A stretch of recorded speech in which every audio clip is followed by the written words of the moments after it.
La géobiologie, c'est expertiser, c'est analyser un lieu de vie, un Mhm. lieu où on y reste.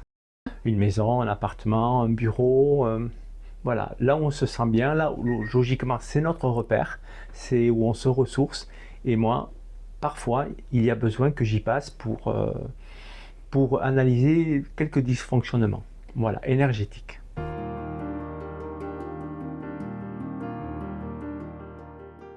Alors un mauvais sommeil, ça c'est la base, puisque si on ne dort pas, eh bien on est agacé, on ne récupère pas, on est fatigué tout le temps, donc le sommeil. Est-ce que la nuit elle est paisible? Est-ce qu'elle est entrecoupée de plein d'arrêts et d'impossibilité à se rendormir? C'est ça. Ensuite, il peut y avoir des pièces aussi où on ne peut pas s'approcher de la pièce. On ne comprend pas cette pièce, je ne peux pas y aller. Qu'est-ce qui se passe? J'ose pas y aller, j'ose pas inviter des gens et les faire dormir dans cette pièce, etc. Donc voilà, je ne peux pas aussi m'approcher, ne serait-ce que d'une partie de la maison, près d'un mur, voilà. Et comment ça se fait, quoi? Dans son corps, donc comme une répulsion, comme s'il y avait un mur énergétique et elle ne peut pas le passer. Elle peut avoir peur aussi, hein. Elle peut avoir peur et ça la stresse et ça la met hors d'elle et elle comprend pas. Qu'est-ce qui se passe? Ok. Voilà. Qu'est-ce qui se joue? Eh bien, il peut y avoir par exemple dans la famille des disputes, il peut y avoir quelques pathologies, mais bon, rien de très grave au départ. Mais si par exemple on s'entêtait à y rester, ça pourrait peut-être déclencher autre chose.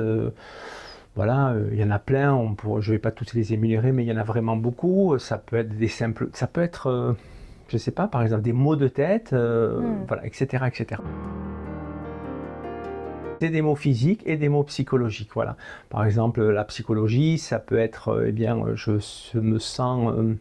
je me sens incapable de prononcer un mot, quoi. C'est bloqué, quoi. Je ne peux pas. Et donc, si la personne avec qui je parle, eh bien, elle attend justement une réponse de ma part, eh bien, elle vient pas, ou alors elle vient brutalement. Hmm. C'est impossible d'être serein.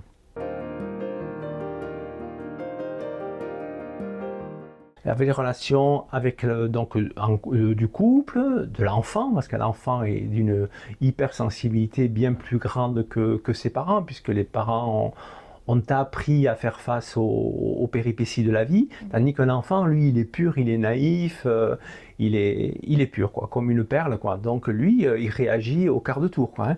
Si lui, il peut pas dormir, il va crier, il va agacer tout le monde, et toute la famille va en pâtir, quoi. On peut pas dormir la nuit, par exemple, l'enfant est réveillé, on peut pas dormir la nuit, l'enfant veut revenir toujours dans la chambre des parents. Voilà, c'est des petites choses comme ça, mais qui, quand elles sont récurrentes, c'est tous les jours, tous les jours, tous les jours, je vous assure, ça peut casser une famille. Ça Ouais. pourrait casser une famille.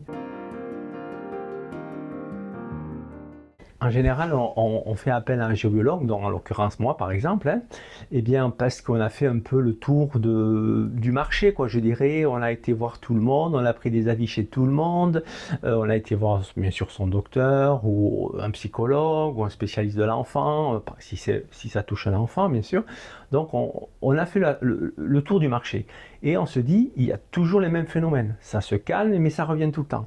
Donc là, on va aller consulter comment dire, de la thérapie parallèle, quoi. Voilà. Est-ce qu'il y aurait quelque chose qui ne se voit pas, que personne ne peut enseigner, et donc on va aller chercher un géobiologue. Voilà. On peut aussi l'avoir par nos amis, puisque ces personnes qui sont concernées parlent bien sûr de tous ces phénomènes-là, et le bouche à oreille, effectivement, fonctionne énormément. Même Ok. s'il y a un site, même s'il y a Google, le fameux Google qui est toujours là, mais quand même, le bouche à oreille est très vendeur, je dirais. Oui, alors je me rends sur place. Alors il y a une première conversation téléphonique, bien entendu, parce que je connaîtrai la demande de la personne, euh, comment elle est arrivée à moi, bon voilà, cerner le problème, voilà, être précis quand même dans cette première conversation. qui peut durer une demi-heure, qui peut durer un quart d'heure, qui peut durer une heure. Hein. Voilà. Il faut aussi sécuriser la personne, il faut qu'elle se rende compte qu'elle a sûrement tapé à la bonne adresse, elle a pris le bon numéro de téléphone, et ensuite, bien sûr, je me rends sur la maison. Alors, il y a beaucoup de choses qui peuvent se faire en distance, mais quand le problème persiste ou quand il revient assez rapidement, moi j'aime bien, j'apprécie beaucoup de me rendre sur place. Déjà, les personnes aussi me connaissent, on se rencontre et moi je n'arrive pas avec, comment on pourrait dire ça, c'est moi qui sais et le client ne sait pas. Non, on sait autant l'un que l'autre et on apprend autant l'un que l'autre. Donc on a besoin de se connaître et on a besoin de se voir en personne. Ça c'est très très important, je trouve. Voilà.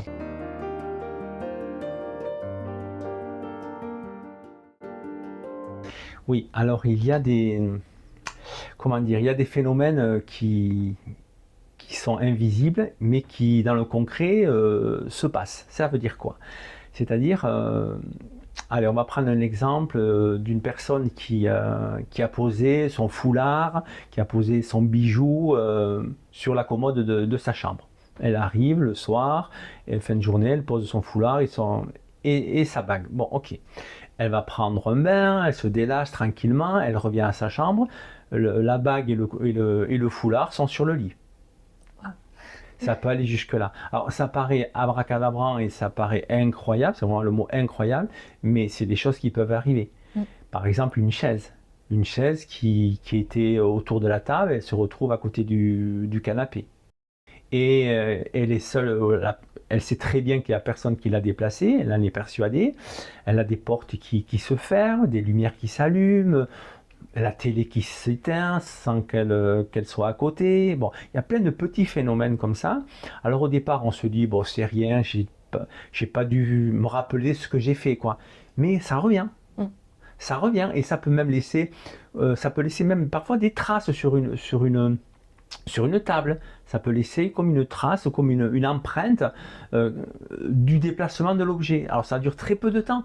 La personne, elle arrive et elle voit qu'il y a une trace sur la table. Et après, ça s'en va.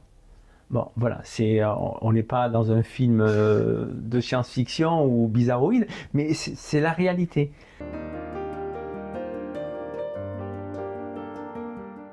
Oui, déjà, bon, déjà, je l'ai ressenti. Quand je suis rentré dans la maison, je l'ai déjà ressenti très rapidement et je la ressens au travers de la conversation, je la sens de plus en plus, je la sens auprès de nous, dans la conversation, prenant part à notre conversation, je la sens. Je ne vois rien, je ne fais que ressentir. Et puis, bon, moi, mes perceptions, je me dis toujours que je me dis à moi de faire attention à mes perceptions. Donc, je préfère autant ressentir dans tout mon corps, au moins je sais que mon corps, lui, il fait que ce qu'il veut, c'est-à-dire il dit la vérité, quoi. Voilà. Alors, donc je vais sentir cette entité, cette présence au travers de la conversation et je vais savoir si cette entité a une relation avec la personne en direct, donc un défunt, de quelqu'un de proche d'elle, ou si c'est quelqu'un qui est déjà dans la maison depuis bien longtemps. Voilà. Et qui a vécu des choses difficiles, qui n'a pas réussi à s'élever vers sa lumière et qui attend une personne telle que celle qui vit dans cette maison pour se réfugier près d'elle. Et parce qu'elle se sent bien, parce que dans les émotions, c'est les mêmes choses, et elle rencontre enfin quelqu'un qui peut la comprendre, entre guillemets, puisque dans le cocon, c'est la même chose, quoi. Oui, je peux être un partenaire, oui, tout à fait, oui. Okay. Alors, je ne le fais pas comme ça en claquement de doigts, il faut vraiment que la personne soit consciente de ce qui se passe.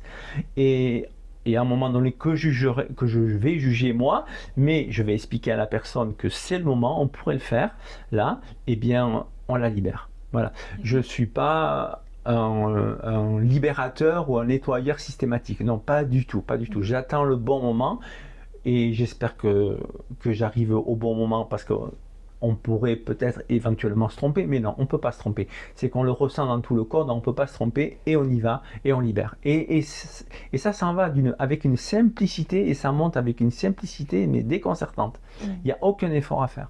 Okay. Quand on est prêt, quand les deux personnes sont prêtes, moi et en l'occurrence mon client, c'est d'une simplicité enfantine.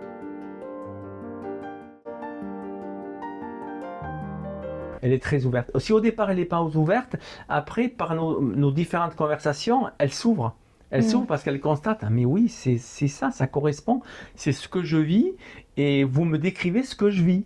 Vous ne me connaissez pas et vous me décrivez ce que je vis. Alors oui, quand même, elle se dit, il y a quelque chose de vrai, quoi. Oui. Voilà, et là, elle fait confiance. Et si elle fait confiance, c'est tout simple. Oui, je me déplaçais bien sûr sur le Pays Basque, bien sûr partout sur le Pays Basque, mais au-delà du Pays Basque et sur toute la France, bien entendu. Après, bien entendu, c'est une question de coût, hein, il faut qu'on se mette bien d'accord sur le déplacement et tout ça, mais bien entendu, je me déplace absolument partout, sur Paris, sur la Bretagne, partout en France, sur le Sud-Est, voilà, partout.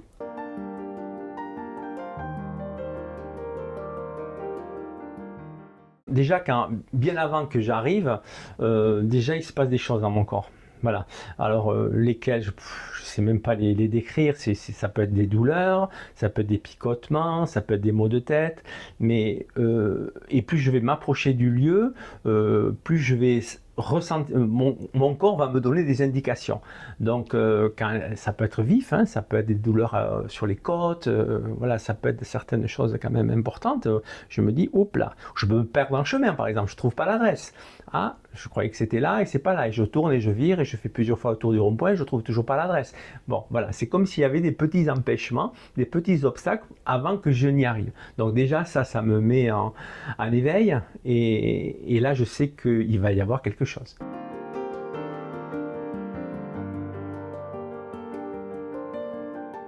Alors je l'interprète de la façon que c'est très indéfini, mais c'est comme c'est de l'énergie, donc c'est indéfini forcément. Du moins, c'est pas du tout, on peut pas le toucher, quoi. Mais ces énergies-là savent que j'arrive et elles ne veulent pas que je vienne. Elles font tout pour essayer de me distraire ou de m'éloigner du lieu, quoi. Voilà. Elles peuvent même jouer sur les personnes, c'est-à-dire les personnes peuvent tout d'un coup me rappeler et me dire non, on a réfléchi, on remet ça plus tard, on n'est pas tout à fait prêt, on n'est pas d'accord. Voilà.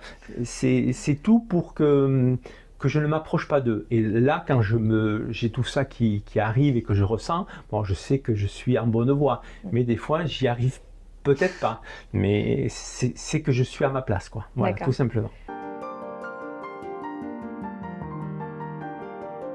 Quand je rentre dans une maison, je passe la porte et là j'ai la lumière qui me parle, j'ai des odeurs qui me parlent, j'ai des espèces de petits brouillards, mais très très très très fins.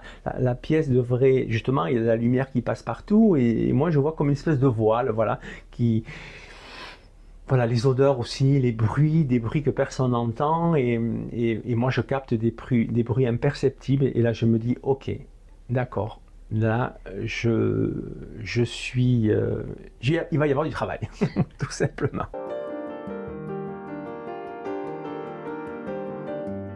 J'ai besoin de connaître la vie des gens, comment ils vivent, qu'est-ce qui se passe. Si c'est un couple par exemple avec des enfants, qu'est-ce qui se passe au niveau du couple, qu'est-ce qui se passe dans leur vie en général, les relations qu'il y a avec l'enfant, si l'enfant à l'école, comment ça se passe. Bon, je rentre quand même assez loin dans leur histoire, hein, dans leur intimité, même ça peut aller. Donc il faut vraiment qu'il y ait une confiance. C'est pour ça que à distance, on peut faire beaucoup de choses, mais quand on est sur les lieux et qu'on a la personne en face, elle sent bien qu'elle peut dire les choses sans aucun souci de problèmes derrière ou de choses répétées, etc., etc. Donc, il y a besoin de ce contact-là. Et là, au travers de cette discussion, je vais détecter des émotions chez la personne. Voilà. Bien souvent, c'est pas toujours, hein, mais bien souvent, c'est la mère qui est là. Ou la femme, ça dépend des cas bien entendu, mais qui est là et je vais détecter ses émotions au travers de ses yeux, au travers des mots qu'elle utilise, au travers de certains de ses gestes, voilà, comment elle se positionne, voilà, je vais détecter des émotions parce qu'il faut que je détecte les émotions. Absolument, il faut que je les détecte. Je ne sais pas tout de la personne, je ne devine pas tout d'elle. Bien, heureusement, je ne suis pas quelqu'un qui a une boule de cristal qui voit tout, non, loin de là. Mais je ressens énormément et mes ressentis me guident. Donc, je vais poser des questions et je vais savoir si la réponse est juste ou s'il faut en poser une deuxième ou voire une troisième pour arriver sur le bon chemin de l'émotion. Parce que l'émotion est en rapport avec ces présences énergétiques.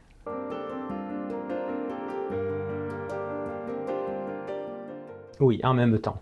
C'est simultané. On ne peut pas faire l'un sans l'autre parce que le lieu vous attire vers lui. C'est pas vous qui tombez amoureux du lieu, c'est le lieu qui veut que vous veniez vers lui. Donc on pense des fois être maître de nos choix, eh bien non. Voilà, c'est des sirènes énergétiques, c'est tout à fait ça. Voilà. Okay. Et il faut faire attention. Okay.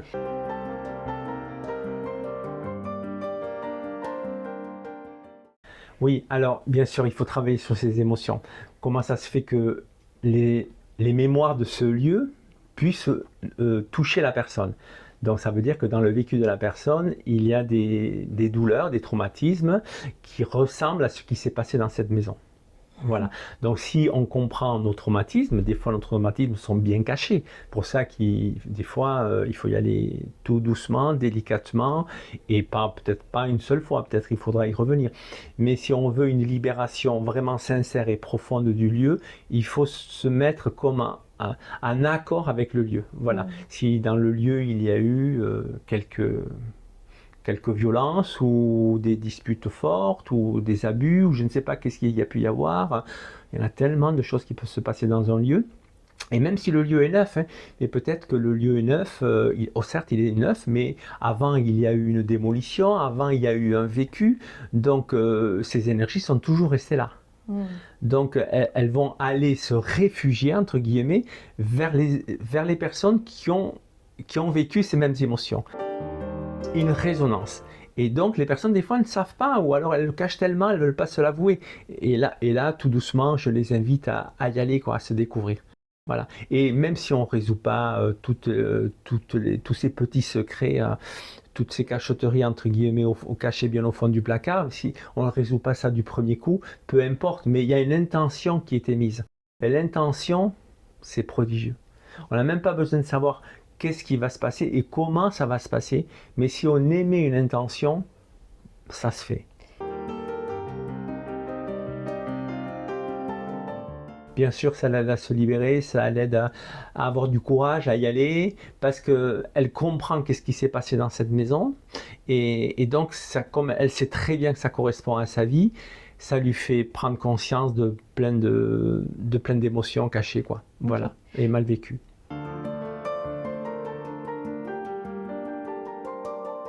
Non, elle est capable de vivre dans ce lieu le temps qu'il faudra pour vraiment s'épanouir en elle-même. Voilà. Et après, elle jugera si elle y reste ou si elle part sur un autre lieu ou ailleurs dans une autre région. Mais c'est une étape essentielle pour elle pour se découvrir et passer à autre chose.